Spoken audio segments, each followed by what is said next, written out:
Di Desa Sekarsari terdapat tanah yang sudah lama tidak berpenghuni sehingga tanah tersebut dijadikan kandang oleh warga setempat. Sehingga pemilik tanah hak milik mengajukan gugatan ke PT UN. Selamat menyaksikan. Hei Bu Salpa, ini kan tanah saya. Kenapa kamu bangun kandang sapi di sini? Ini tanah saya. Kenapa ibu sudah jadi kayak begini, udah bersih kayak gini? Kenapa ibu ngaku-ngaku? Dulu ini hutan gresem loh bu. Kenapa ngaku-ngaku? Loh, tapi saya punya sertifikat tanah ini. Nggak peduli sertifikat apa itu, nggak peduli, enggak. Lah, gimana Bu Salpa nyolot? Ini kan tanah saya, udah tanah sah milik saya. Jadinya saya berhak untuk tanah ini. Jadinya nggak bisa dibangunin kayak gini. Ya udah kalau gitu saya membuat sertifikat biar ini jadi milik saya. Loh, nggak bisa gitu. Ini tetap hak milik saya, Bu. Tanah ini tuh milik saya. Jadinya ibu nggak bisa semena-mena gitu. Jadi aku mau gugat ibu aja ke PT UN. Nanti besok kita urusin ke pengadilan aja, Bu, biar ini. Assalamualaikum ibu. Waalaikumsalam bu. Silakan masuk bu, silakan. Oh, iya. Silakan duduk. Ada yang bisa dibantu? Gini Bu, kan saya punya tanah tuh. Nah itu tuh deket rumahnya Bu Selpa. Ya. Nah, yang tanah saya itu dibangun kandang sapi sama Bu Selpa. Nah makanya saya mau gugat ke pengadilan nih Bu. Soalnya itu tanah saya diaku milik dia. Ibu punya bukti? Ada, Kalau itu Bu. punya bu. Ibu. Ini Bu. Saya lihat ya bu. Ya, saya periksa ya bu. Mana yang diperiksa? Ya. Oh iya, nanti ini saya bawa dulu ya bu. Nanti Ya. ibu datang ke pengadilan ya bu. Ya. Oh iya. Ya udah, saya tunggu kabarnya lagi ya Bu. Ya, nanti saya kabarin bu. Iya. Terima kasih Bu. Sama-sama. Tahapan-tahapan penanganan perkara di persidangan. Pembacaan gugatan pasal 74 ayat 1 Undang-Undang Nomor 5 Tahun 1986. Pemeriksaan sengketa dimulai dengan pembacaan isi gugatan dan surat yang memuat jawaban oleh hakim ketua sidang. Dan jika tidak ada surat jawaban, pihak tergugat diberi kesempatan untuk mengajukan jawabannya.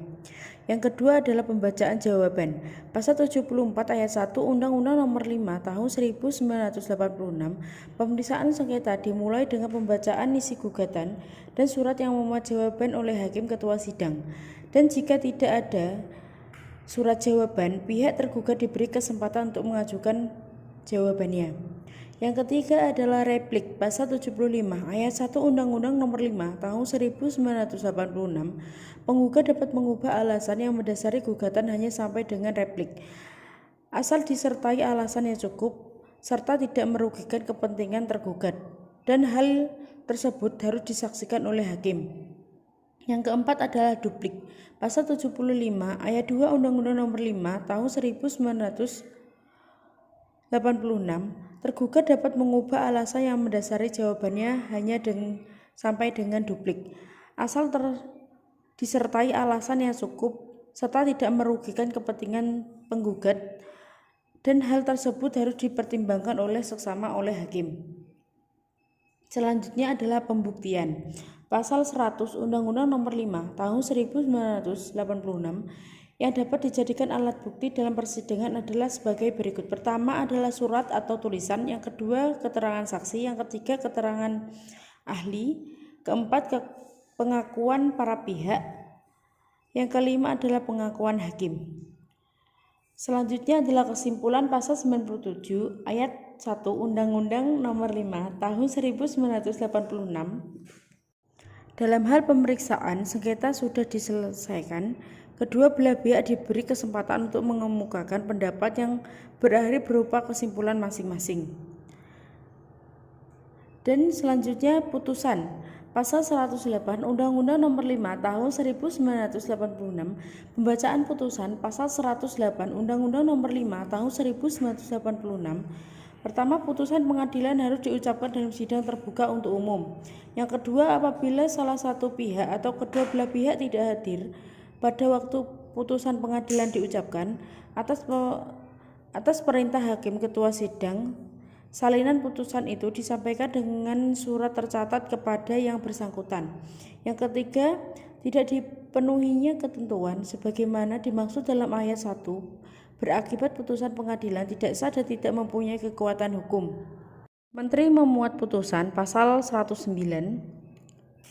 Undang-Undang Nomor 5 Tahun 1986. Kepala putusan yang berbunyi demi keadilan berdasarkan ketuhanan yang Maha Esa, nama, jabatan, kewarganegaraan, tempat kediaman, atau tempat kedudukan para pihak yang bersengketa. Ringkasan gugatan dan jawaban tergugat yang jelas. Pertimbangan dan penilaian setiap bukti yang diajukan dan hal yang terjadi dalam persidangan selama sengketa diperiksa.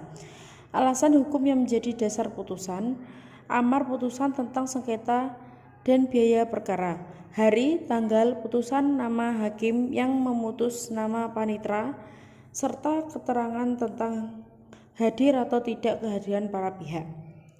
Dan yang terakhir adalah amar putusan, pasal 97 ayat 7 Undang-Undang Nomor 5 Tahun 1986, gugatan ditolak.